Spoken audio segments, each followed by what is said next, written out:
Welcome everybody to the Public Information Center for the Drainage Master Plan. This plan looks at the surface water and where it flows for all of Saugeen shores. Tonight we are going to listen to a presentation and have some questions from pre-registered speakers. And then we will take those questions, compile them along with the ones that we received from the website and respond to them at a later date. Next slide. Tonight, we'll start with introductions by myself of the town staff and our consultants, then a presentation by GM Blue Plan Engineering, the comments, and then adjournment. Next slide. So I'm Amanda Froese. I'm the Director of Infrastructure and Development Services for the town. I am joined by Adam Stanley, the Manager of Engineering Services, John Slocum, the Vice President at GM Blue Plan, Andrea Nelson, the Senior Hydrologist and Environmental Planner with GM Blue Plan as well. We are also joined by Mayor Luc Charbonneau, Vice Deputy Mayor Mike Mayette, and Councillor Cheryl Grace. With those introductions, I will turn the presentation over to John Slocum.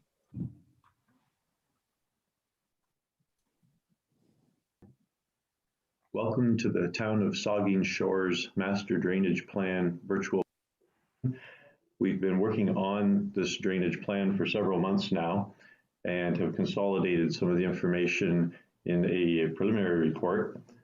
The intention of this public meeting is to present our reviews of broader drainage issues to date and to start to receive input from the public on specific drainage issues.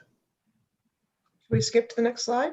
A brief outline of the topics we wish to cover in this public meeting is a presentation of the problem and opportunity, the study approach process, the purpose of the study, some of the background information we've reviewed to date, and then an overview of each of the 4 drainage study areas we'll describe as we go through the process, and our next steps in the study. The broader problem and opportunity statement is presented on this slide, but in summary, it's overall a study of the systems for surface water drainage to address existing drainage issues and also to plan for future development to prevent future drainage issues. The overall study approach follows the municipal class environmental assessment process, and that process includes guidelines for completing master plans which study broad areas at a general level, and they may identify specific projects which may need further review before they're implemented. Through this master planning process, various individual projects are identified and categorized in terms of their relative complexity, their relative priority, and their relative costs. We are currently in phase 2 of the master planning process. The master drainage planning process includes identifying drainage issues, reviewing alternative solutions to those drainage issues, and evaluating the potential impacts of those various alternative solutions on various environments, and then ultimately coming up with a recommended solution to address that particular issue. Part of identifying drainage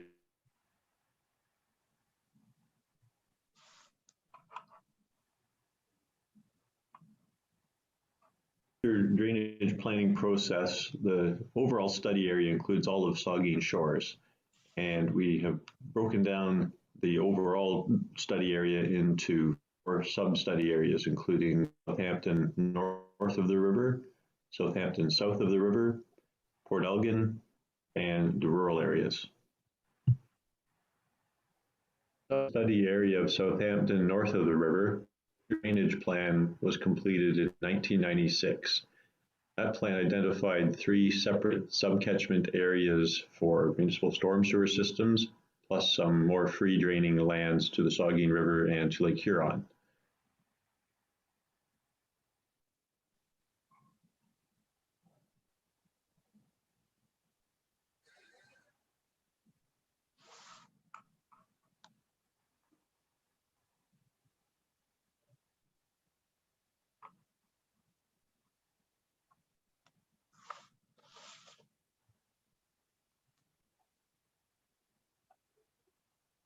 A total of 11 subcatchments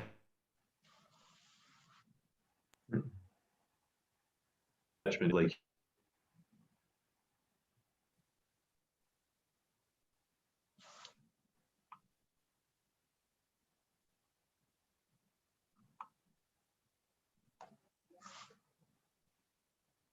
Were identified.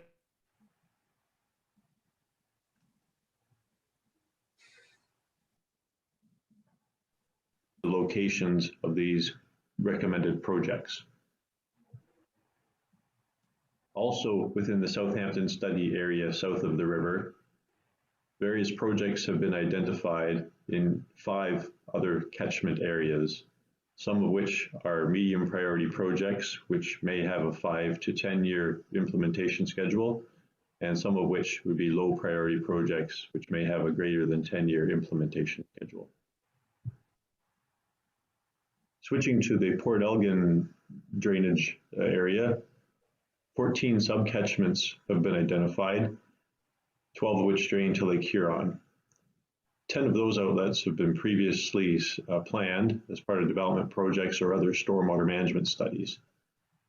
In all, about over 60% of the storm drainage system in Port Elgin has been completed since 2000. Within the Port Elgin study area, high priority projects have been identified within 6 of the subcatchment areas as illustrated on this figure. Those high priority projects are recommended to be completed within a 5-year time frame. Also within the Port Elgin study area, several projects have been identified within 3 other catchment areas with medium and low priority projects as identified in this figure. Medium priority projects are planned for a 5 to 10 year implementation timeline, and low priority projects may have a greater than 10-year implementation timeline. And finally, the rural areas are reviewed as a separate study area, predominantly the former township of Saugeen lands.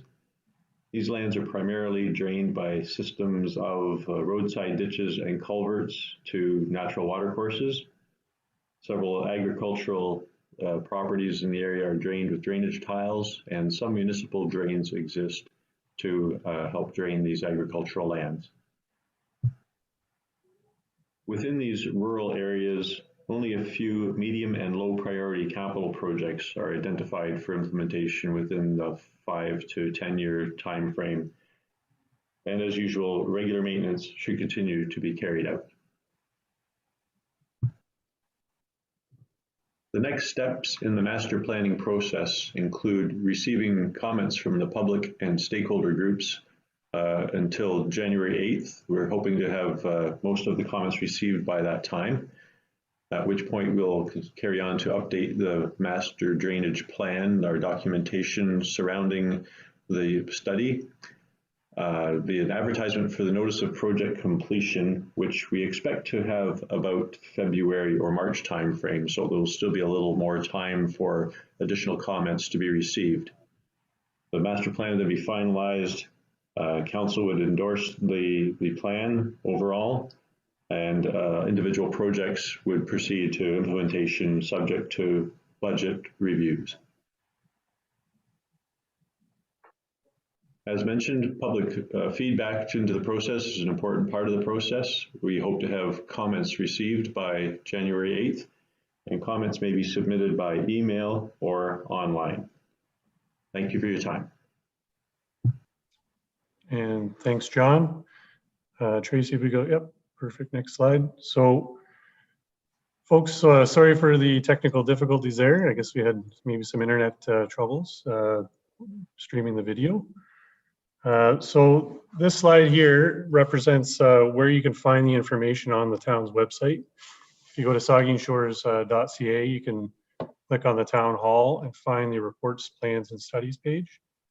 In there, you'll find the drainage master plan. You can click on the plus sign and download any documents that are in there. And there's a link to the comment sheet as well. So with that, we're going to move to the questions section of the Public Information Center. And I believe we had some residents that had pre-registered to speak tonight. And I believe the first one up is Bill Bowden from the Southampton Residents Association. Welcome, Bill. Thank you. Ready? Yep. Thank you. I'm going to read so I don't get off track. Thank you for the opportunity to participate in this public information meeting as part of the process to develop a master drainage plan for the town of Saugeen Shores. The Southampton Residents Association, through its board of directors, is generally supportive of the process and results so far. The mapping of the various catchment areas and identification of drainage issues, along with recommended solutions, is useful and easy for members of the general public to understand. Importantly, this is the first major review for Southampton and Saugeen Shores in many years. Having the plan available online is an important step forward. A detailed technical review of the draft plan is well beyond our resources and expertise, but there are, however, some areas where we think the draft could be improved.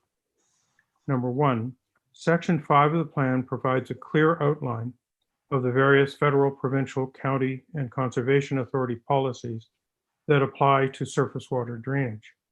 These policies include specific references to environmental protection. While the need for environmental protection may be implicit in the problem opportunity statement on page 13 in section 6 of the plan, allowing for the Scrivener's error that has made the final sentence a sentence fragment, by the way, we think it should be made explicit. In general, we recommend that environmental concerns should have a higher priority in surface water management planning, as well as when evaluating development proposals that may impact surface water volume and flow patterns.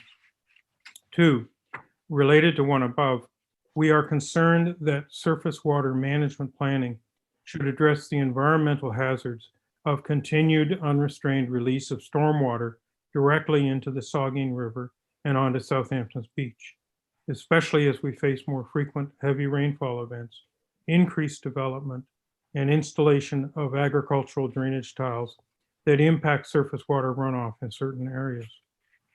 Three, the plan notes in section 12.3.6 on page 65, planned developments in the area adjacent to South Street and other areas east of Miramichi Bay Road, which are currently zoned hazard lands that may be considered for development.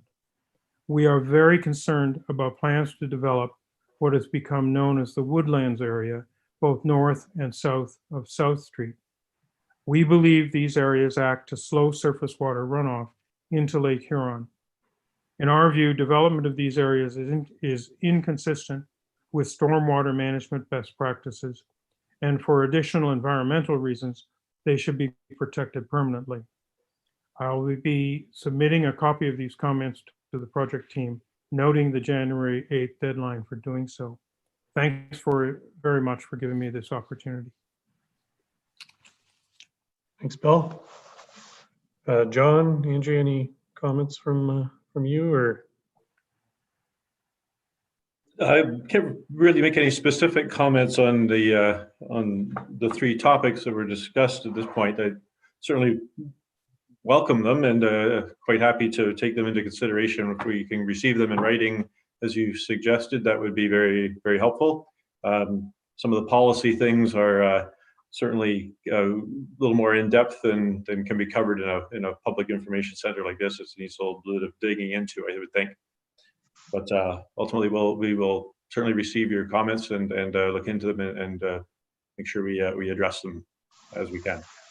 Thanks very much. I'll send them to Adam, I guess. That will work. Yes, okay. Yes. And I can send them within a day. Perfect. Thanks very much, Bill. So we're going to move on. Next, we have Charles Bailey, a resident from Southampton. Welcome, Charles. Oh, sorry, Charles. Can you just hit unmute? There you go. Okay, can you hear me? Yeah. I live at 365 Huron Street South. My question is, why does the drainage plan not cover my lot, 365 Huron Street South, and the area east of my lot? My lot is being flooded by the Bay Street ditch overflowing into the culvert under Huron Street to the east of my lot. I maintain that every new house in the Bay and the Albert Street area, which is a wetland area, increases the drainage and the flow down the Bay Street ditch. This increases the frequency and severity of the overflow flooding my lot. Thank you. Thanks, Charles. So John, I guess we'll reiterate, we'll receive those comments. I think we did receive those in writing already. Yes, And we'll be taking a closer look at those drainage areas in that vicinity. And hopefully we can come back with something and provide a response. Anything to add there, John? I guess just generally, development planning, especially on a subdivision level, includes stormwater management provisions that are usually designed by a professional engineer, reviewed extensively by conservation authorities and by the Ministry of the Environment before they're approved and constructed. So just to keep that in mind as part of a stormwater management is the actual management of runoff that results from increases due to development. And so drainage is really how do we get it from the land to the water courses and to the lake. So we'll include some of that discussion in the master drainage plan, and we will be reviewing those issues and specifically the topic you brought up here. So we'll have a closer look at that as well. Thank you for your comments. So. thank you. Thanks, Charles. So next, I believe we have some questions for members of council. So first up, I guess, Tracy, who's first up? I have the mayor. I'm not sure if he's wishing to speak. Sure, can you guys hear me all right? Yeah. All right, thanks very much. I just briefly just want to thank the consultant and staff for the work you've done on the project so far. Just looking at the report, it's quite extensive and interesting. I want to thank the members of the public who have spoken here tonight. I think it's important for those who may be watching but not participating this evening that just to reiterate, we all hear lots of concern about drainage issues in different parts of the municipality on an ongoing basis. And I think if people have specific issues in specific areas, then like Mr. Bailey just raised there, I think it would be a good idea to contact Adam and let him know about those so that they can be looked at as part of this process before we finalize this plan. So I think I just wanted to reiterate that because it's important that we hear from the public in this process. I'm certainly eager to, and I know that there are more people out there than we've heard from tonight with concern about specific drainage issues. And I guess the one I might ask a question of you, John. As you were just talking about there, the new developments that we approve come with drainage plans connected to them, and they're not supposed to add to runoff beyond their site. They're supposed to prevent more water from entering surrounding neighborhoods and to be designed that way. And I just wonder, because we're hearing a lot in the community about concern that new development that's occurring is forcing water onto existing long and standing residents and neighborhoods. And I wonder if you could talk a bit about that. Is it something that you think is actually happening? Is it a question of increased amount of rainfall we're getting? Is it a climate change thing? We're seeing more water in some locations. I just wonder, and then I guess, does the plan address that in any way? Does it look to existing developments or new developments and say, perhaps something that we designed and this didn't work, that maybe there's some alterations we need to make to some of the drainage plans that we already have in place for some of these subdivisions, and to correct some of these flooding issues that people are identifying. I just wonder if you could elaborate a bit on what you're hearing and what you're thinking along those lines. Sure. The challenge I have is you've covered a lot of bases. Sorry. Okay. Working generally, I guess,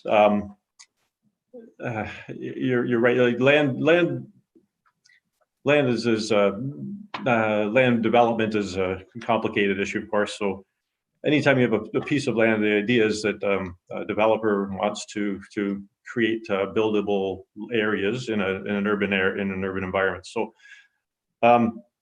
generally, one of the challenges we see in Saugeen Shores is that much of the historic development was along Highway 21, for the sake of simplifying things, which is removed from the lake and where the water wanted to go. So, and some of the earlier cottage developments may have been down by the shoreline, but more of the commercial and more intense land development was along Highway 21. So, as the town becomes more successful and continues to be a place where people want to live and work, and additional systems get built into place to support those developments, including water treatment plants and sewage treatment plants and so on, roads and whatnot. The community grows and more of it becomes developed, and it's generally been built up on the tablelands above there's generally a shore bluff that runs pretty much through the community because before you get down to the lake. So some of the water off the top has to get to the bottom, and make it simple. And there's some old beach dunes that are adjacent to the Lake Huron shoreline that have small rises that trap water behind them. And historically, those systems have found their way, natural water courses have found their way through those dune systems in the past. And there's some areas along the toe of the bluff that are all wetland type of environments and features like that. Drainage systems that are planned and designed and built by the municipality are also intended on taking some of the stormwater from those developments and taking it more directly to the lake with perhaps not the same kind of, you don't need as much quantity control if it's put in an engineered system that's designed to convey that increase in flow due to development. Quality issues, of course, have to be managed as well, and we have to factor those things into our engineering designs as well. So that's a very broad way of looking at things. And you say that there are probably some specific areas as a result of the way things have developed in Saugeen Shores that will need to be addressed. And that's really why we want the feedback from the public to identify some of those maybe site-specific areas that have been caught in the historic development and then have yet to be addressed. So we really want the public input on those kinds of things so we can figure out how to manage those and properly get rid of the water that may be accumulating in certain areas. Yeah, agreed. That's really important that because I know, as I say, there's plenty of concern from different people in different neighborhoods about localized issues around flooding, areas flooding that maybe people didn't notice flooding 10 or 15 or 20 years ago. And it would be really helpful if those folks would let us know what they're experiencing. I know many have, and so I certainly hope folks who are listening who have those concerns will do that. And I expect you guys will be talking toward the end about how they can get a hold of us outside of this session here today. So thanks very much, and appreciate all you're doing. Thank you, Mr. Mayor.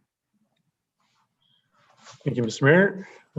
So now I believe we have some questions, comments from Councillor Cheryl Grace. Is she on the waiting room there?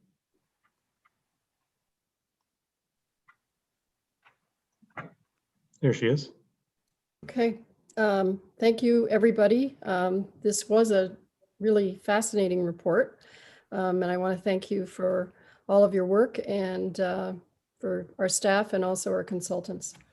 I have several questions. So the first one relates to the section on the Island Street catchment area. And I'm specifically referring to the recommendations on page 38. And one of the recommendations as a high priority is to connect to the Bay Street outlet as a possible solution to try to, I think, limit the flow down the Island Street outlet. I know that I worked with Adam back in, I think, 2016 on a proposal to study Island Street to see what we could do at that outlet, because there was a lot of damage on the beach, at least, and that outlet was the gabion baskets on the side of the outlet were falling down, and there may have been probably other forces like the force of the lake and stuff like that. But I just wondered, the original idea, I thought one of the ones was the idea of investigating the option of having infiltration trenches in the area approaching the Island Street beach. Adam, correct me if I'm wrong about that. Yep, that was one of the options for sure. Yeah. Okay, and so what I wondered is, why is the recommendation to do this at Bay Street instead of Island Street? Or did I misinterpret that? Because I think the Bay Street area suggested putting in infiltration trenches there. I think a lot of that had to do with some of the, if you can recall, we did some environmental impact studies in the Island Street vicinity there, specifically the dune locations. And some of the studies came back with there were species at risk, and there was other factors in there. So going in and kind of digging those up to install the infiltration options in that vicinity was going to prove to be a challenge. And there was some ownership, land ownership issues as well that arose with that, because I believe with the Indigenous communities, there are some land claims that have not been resolved yet. So there was some impact there that was also kind of flagged, I guess, as part of potential conflict. So with those kind of things lingering, it's kind of hard to pursue that particular location. And John, I think your team looked at Bay Street in that there was there's almost two outlets at Bay Street. There's one that kind of comes on an angle from Bay Street ditch itself. And then there was a CSP pipe that went from, I believe it's Lake Street, and connected to the same outlet on the beach location. Correct me if I'm wrong there. Was that the intent to connect to that one?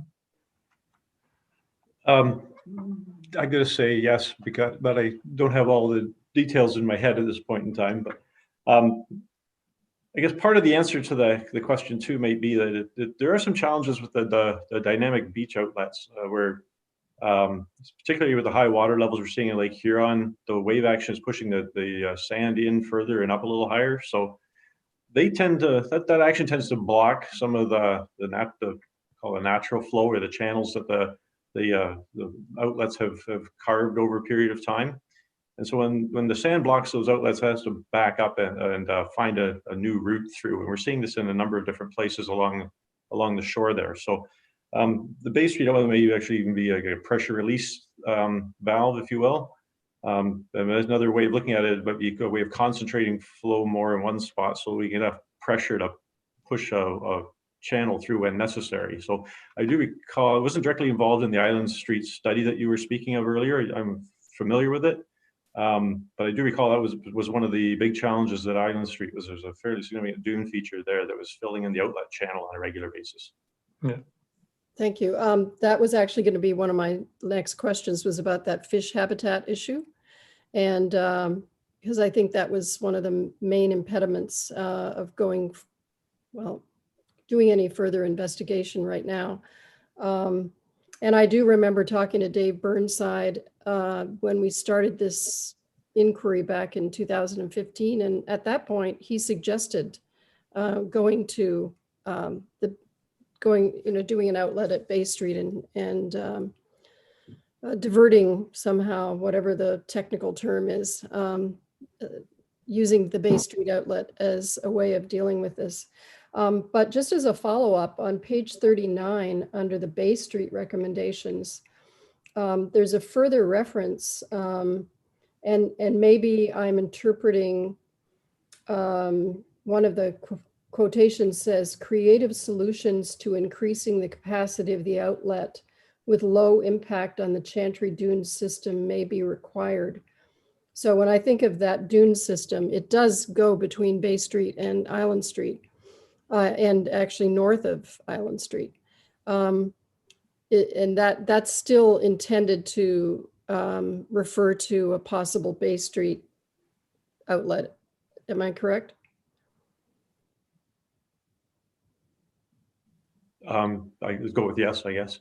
Okay, okay. I just wondered, do you have an idea of like what might a creative solution be for that? What an example would be? There's a number of different things you can look at. Again, this is the base I was getting at in the presentation is a difference between the master plan level of study and a project specific level of study. So the master plan work that we've been doing to date is more broad based type of things to see what where more generally where these issues are, and some of them once identified you can dig into them a little bit deeper with a further study that's specific to that particular problem area. So to generally to try to dodge your question, because I don't have an answer. But some other things that you mentioned, drainage pits as an example. Generally, they work for relatively small storm events because it takes a while for water to soak away into the ground, even though you've got good sand and Saugeen Shores. But it does take a little longer to store the volume of water that you need to make a significant difference in the volume of flow for large storm events. These systems get quite large, and as you get closer to the lake, the water table is higher, so you don't have as much depth to store that water in, so you need a huge area.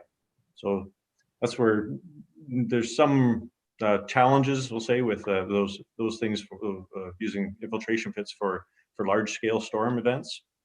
But that can be part of perhaps a creative solution, put it that way.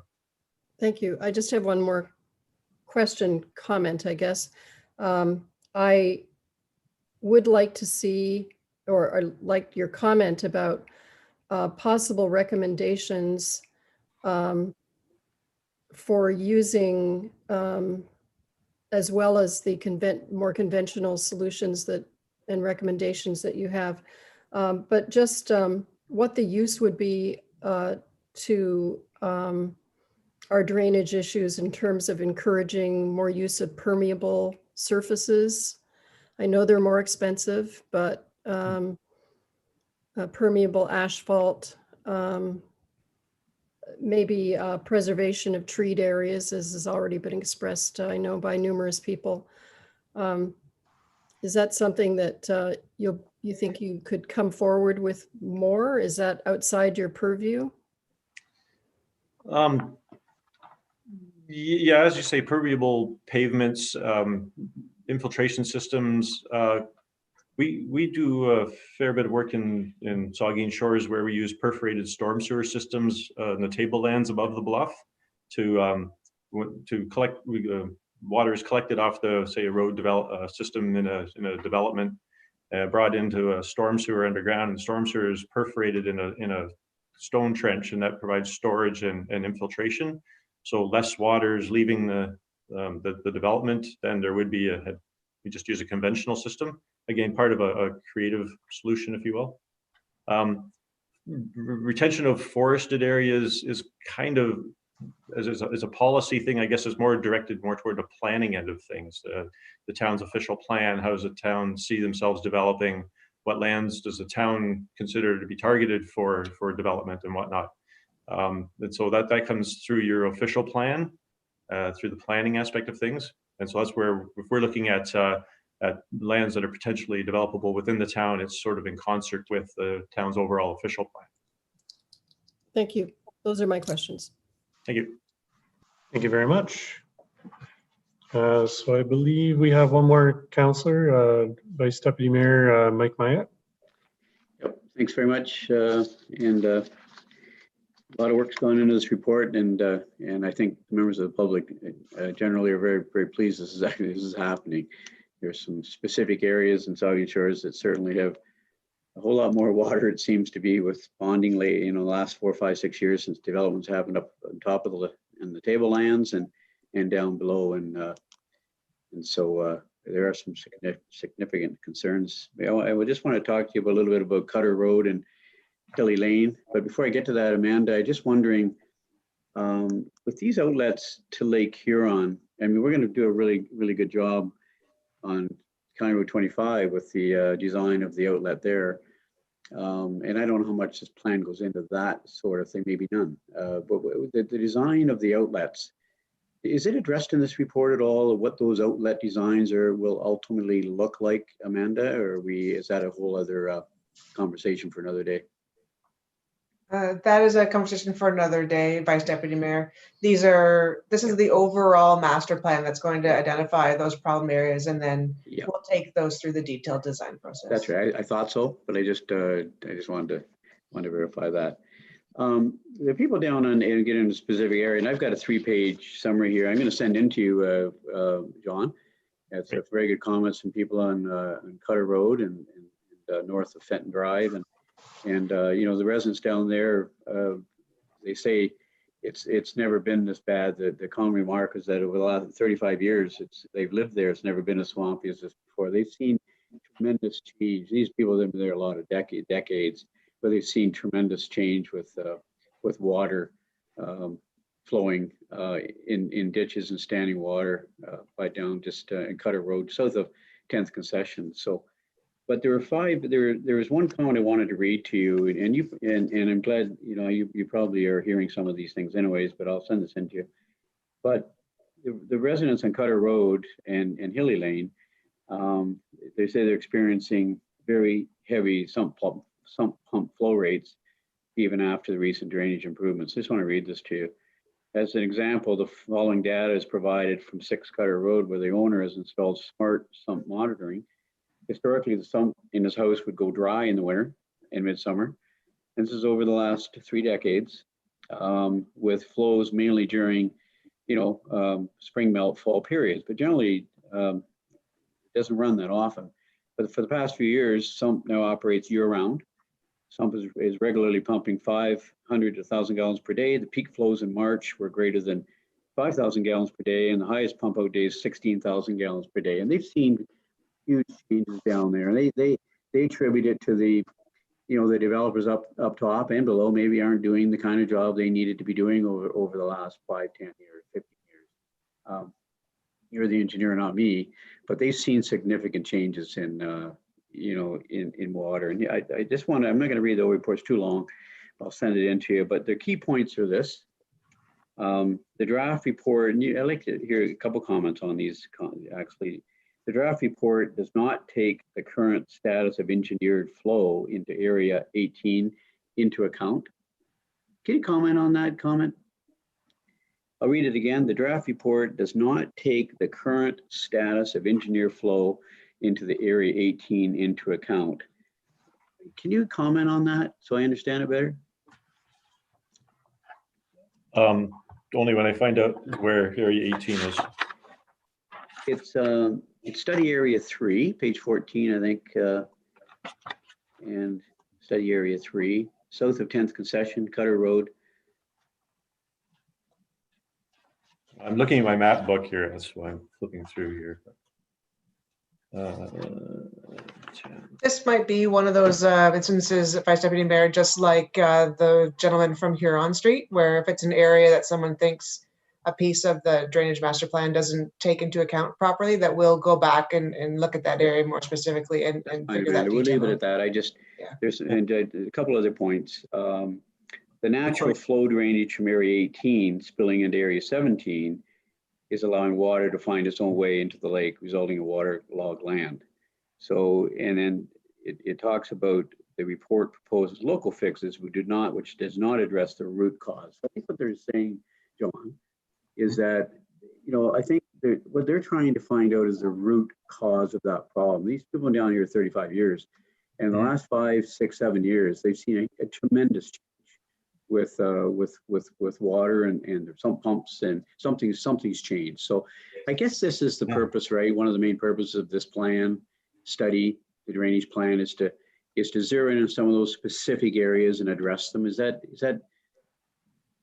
At this point, we're actually asking for this kind of input so we can identify these specific areas, having done a more general review to date. So that's really the purpose to give this kind of input. Okay. Having found my little map here for outlet 8, we do have a recommended works for a storm sewer from area 18 to help to drain some of the area, some of the lands there, some of the I suppose problem areas in that neighborhood. Groundwater is a very different animal as well. So if some pumps are running, it's related to more of a groundwater issue than a surface water drainage issue. So there's certainly interactions between the two. They tend to lag, if you will, like surface water drainage happens more quickly when a rainfall event type of thing, whereas groundwater issues rise and fall more slowly because it takes longer for water to infiltrate into the ground and to work its way through the groundwater system. So simple answer is no, I don't have an answer for you right away. We will certainly take that question. No, that's fine. And I know it wasn't really designed. The purpose today is to have all the answers. I just want to present a couple of the key points. But John, you did mention that one of the high priorities for was it a storm drain on Cutter Road? You just read something to me there that's a high priority. What was that you read again? Sorry. I'm sorry. I'm just looking at my map. I don't have my report fully open in front of me here either. There's a lot of information to sift through in a very quick time frame here. So our map 18 here for that Cutter Road section has a storm sewer planned as part of the improvements we're recommending. Good. Thanks for that question to Amanda and Adam. That's a high priority for a storm sewer system down there. And I know there's budget implications and it's put into a 5-year plan, a 10-year plan, I'm not sure what. But Amanda and Adam, that area down there, Hilly Lane and Cutter Road, is where I get probably a lot of my phone calls to do with water. And I think we need to help those residents down there. So man, if that's a high priority, explain to me, you or Adam, when it reads in the plan high priority, where does that stack up in terms of 2021, 2022, 2023 capital, budget forecasting and request to council? When you say high priority, what does it mean, Amanda and Adam? So I can take that one. We would expect to see that. Just before you do, can we confirm? I'm not sure John said it was a high priority area. So is this specific about Cutter Road or about the projects that he identified as high priorities? Well, I read in the plan too, Amanda, that was a high priority for Cutter Road. So I read the same comment. So I would recommend that we answer it based on the priority. So for any high priority project, they'd be considered the same way. So people listening understand that this wouldn't be specific to Cutter Road, but to any high priority project. Is that fair? Yeah. So Adam, just answer me the question if you don't mind. When I hear high priority, that was the question I asked. What does high priority mean? Yeah. So high priority would be 1 to 5 years. We'd try to get it in the next 5 years. Pending budget and approvals and design as well. So I couldn't tell you when exactly that particular project you're inquiring about would fall in line. We'd have to look at everything that's in this master plan. And we're taking currently there's a transportation master plan. There's a waste management. There's a lot of different master plans we're working on right now to try and build a list and get a more detailed capital plan for all of our works, and that's when we're going to start sliding those projects in there that are. Appreciate that. Appreciate that, Adam. And I understand why Amanda jumped in. I think we don't want to be pinned down on a priority with Cutter when there's a higher priority someplace. So I get that. I understand that. So I understand why you jumped in there because we don't want to give false hope to Cutter that they're number one. We don't know that yet, but it will. But what the residents down there will see after this plan's done is a list of priorities. Yeah. Correct. Yeah, correct. We're going to have a nice list to take away from here. Yeah. And we can focus on how do we slide that into the existing 10-year, 5-year capital plan. Understood. Thanks for listening. I'll send this document to you. I'm sure they're going to send it in anyways, but I'll send it to you. Okay, Thank you. thanks. So I think with that, that's most of the question and comments from registered speakers. I would like to say we did receive a lot of input already from residents, and we haven't ignored those. Just because it wasn't brought up tonight doesn't mean we haven't received those. So we are documenting those. Andrea and John have been hard at work putting those into text. So we will be incorporating those into the master plan process, and you should see some answers and some of that stuff addressed as this progresses.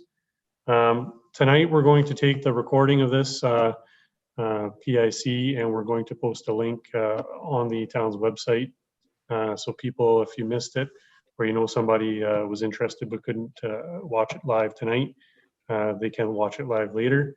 We'll probably pull the file for the presentation that GM Blue Plan did and try to post that separate too, just it is a larger file. So viewing it may be a little smoother because we did have that technical difficulty tonight. So with that, I'd just like to thank our panel, Andrea and John, Amanda, for being here tonight. And thanks to all our members of council and our residents that did register and spoke. I think everyone's input here obviously is very valued, and moving forward, the more input we have, the better plan we're going to have for planning in the future. So with that, thank you and good night.